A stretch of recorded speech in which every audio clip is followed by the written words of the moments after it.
মেক্সিকোর ঘন জঙ্গলের ভেতর লুকিয়ে আছে এক প্রাচীন নগরী। তার নাম পালেঙ্কে।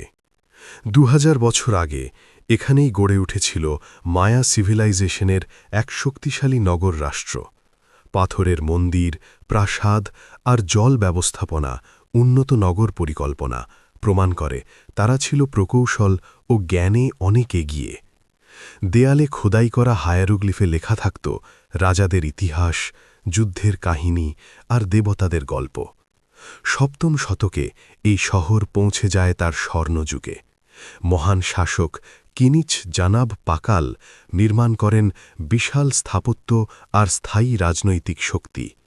তার সমাধি আজও লুকিয়ে আছে টেম্পল অফ দ্য ইনস্ক্রিপশনসের গভীরে, যা মায়ান ইতিহাসের সবচেয়ে গুরুত্বপূর্ণ আবিষ্কারগুলোর একটি।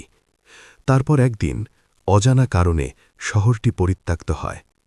জঙ্গল ধীরে ধীরে সবকিছু ঢেকে ফেলে, কিন্তু ধ্বংসাবশেষ এখনও দাঁড়িয়ে আছে, নীরবে মনে করিয়ে দেয় সভ্যতা হারিয়ে যায়, কিন্তু তার গল্প কখনো হারায় না।